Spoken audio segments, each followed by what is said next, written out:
Larry Tamanini here. Just caught me messing around with some 2/5s. You know, it's a Sunday. It's a great day to be in the lab before a game start. Eagles versus Bengals. I like the Birds by 7, but hey, that's a whole other topic. I'm here to talk about the hidden chord progression over a 2-5-1. You just heard me play, right? Bar 2, bar 5, and a bar of the 1, or 2 bars of the 1, right? So it's not really fair to reduce jazz to just thinking about 2-5-1s, but it is very helpful to have some ideas to implement, right? It's a cut and paste world that we're living in, okay? You know, you can think of these as just templates. In this case, right, if you're trying to play over a long 2-5-1, right, especially one that resolves back to the 2, there's a missing chord progression, right? And that is, well, now I just played the A7. You heard me play the 5 of the 2. You know, it's really hard to play over a 1 chord. What are you going to do over the 1, you know? You can really try to like layer that, you can layer that D triad and get like a, that kind of Lydian sound or that sharp 11 sound, that really bright sound. Another thing that I like to do over a major chord is, it sounds like the melody. Well, it is the melody to Brazil. A lot of people will think of this as a bebop scale. Bebop. But that G sharp definitely gives some more pull. But again, really difficult to keep it going over a 1 chord, especially. So I'm going to have to play this 1 chord and then go to a 2. Well, there's no static there. I need to have some kind of tonality to bounce off of. And in this case, we're going to talk about a little back cycling here. So check out what I do here. 2, 5, 1. I got, how about this time? I'm going to go, I'll have 2 chords here. Right now I have a 2-5, a 2. And then I have, that time I threw a 1, 4, 3, 6 in. What am I going to do this time?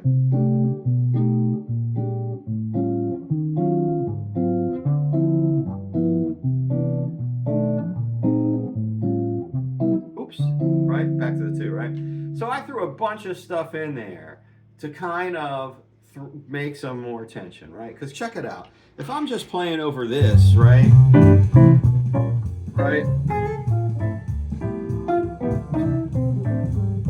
Even if I go,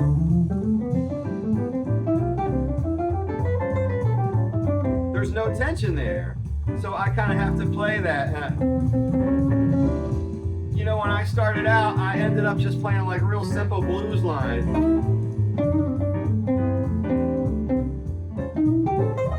Right? Then I threw in that 5. I didn't even throw in the 5 chord of the 2-5-1. I didn't play anything over the G. I played over the A.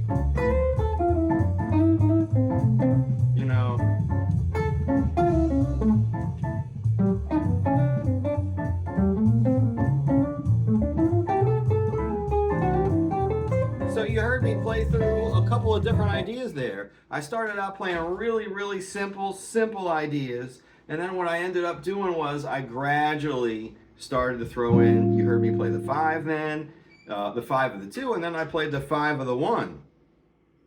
So what I did there was give you a couple different looks. If you're playing over a song where there's like a bunch of 2-5s like this, and let's just say you're playing the same exact type of lick every single time over those 2-5s, you're going to be playing the same solo. So I chose a little bit of a layered approach where, when you're starting out and you don't know everything and you're just using your ear, you're going to emulate the guitar players you listen to the most. And my top 4 guitar players when I started out are the same 4. It's Kenny Burrell, Pat Martino, Grant Green, and Wes Montgomery. All 4 of those jazz guitar players happen to have a real bluesy background. So those little, and you can be like, wow, when I'm starting out and I was just playing like pentatonic ideas, it sounded a little bit more hipper than when I was just thinking modally. Well, yeah, because if you're just thinking modally, you're not getting any out notes. You're just getting all the notes in the scale. Very limited choices to create tension. But when I start playing around and start implementing, that A7, right? I'm creating some really good tension. And it's giving me more opportunities to play interesting ideas.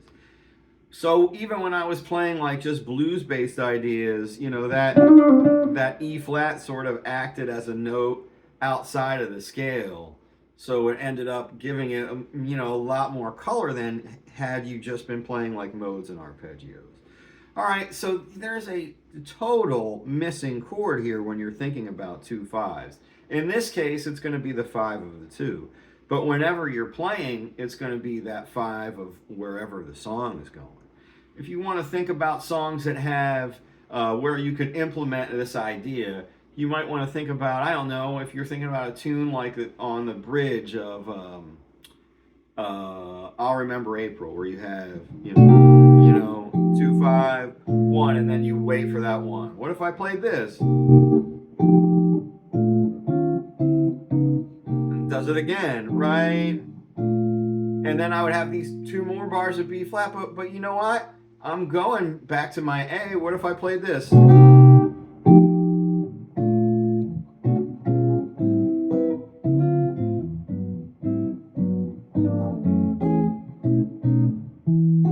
That time I did it for both those chords. Or all those things where you got the C,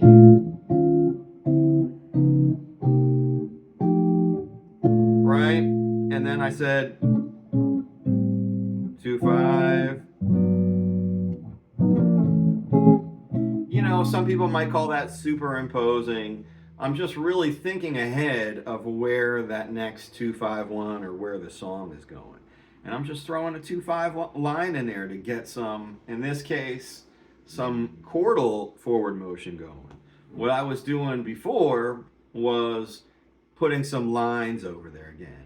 And again, a real layered approach would be to just kind of build off the blues kind of idea and then aim for those dominant chords,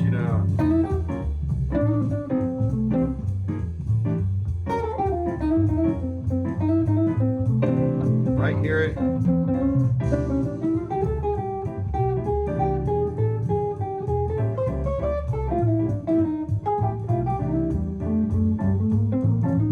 Right? A couple licks that I played in there that are really helpful. It's also difficult to just get like an 8th note pulse going, a swing an 8th note pulse going at that tempo. So you try to get those 8th notes in there. When I'm practicing stuff like this, it's just sort of like for maintenance, just to be able to keep my hands going, keep my brain moving around. But a line that I played there,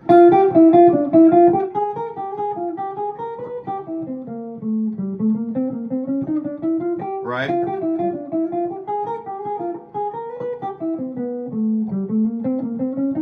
There it is again, right?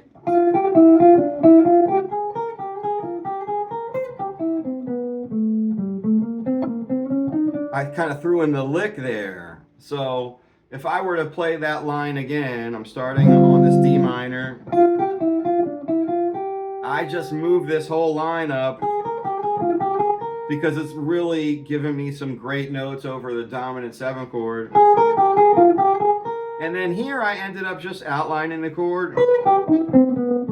And then here's this, check it out. So normally I'm playing over this E minor 7 flat 5 to A7, but what I did was I did my little nod to Pat Martino, a little minor conversion concept. Comes in handy right here to go. So I made that E minor 7 flat 5 a G minor 7. First 4 notes, and then for this B, A7 altered, there starts on a flat 9, sharp 9, 3rd, and resolves there.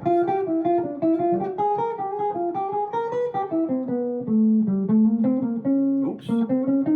A a great line. And just to get that going, you're keeping the forward motion happening.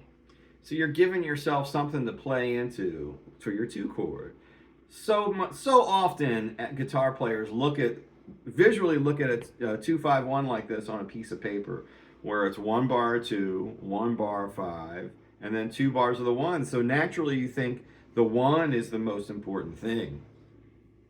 And I'm not saying it's not important, you have to resolve, but at some point that resolution has to turn into action, or else you're just kind of in, noodle mode, and then you just sort of get bogged down playing over those 1 chords. You have to create some tension. A great idea that I did too was I just stepped up from that,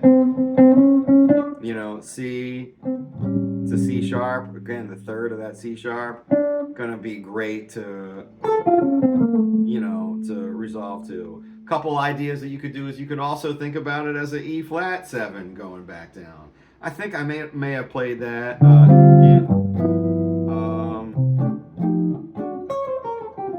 Almost sounded like what I just played. How about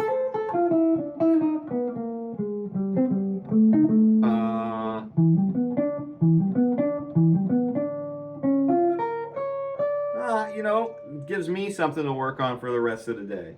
But all right, jazz guitar friends, don't forget about that hidden progression in a long 2-5-1. Don't just get stuck playing, in the Ionian C, right?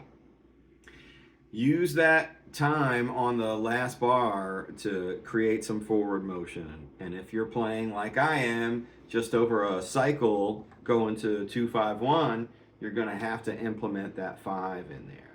All the stuff is not going to be written down for you. This is a part where you're going to have to kind of like interject some of your own guitar elbow grease to make some of those lines pop a little bit more. So all right, jazz guitar friends, I hope this was helpful. If you hung out this long, thanks so much. I hope you enjoyed the video. Have a great weekend.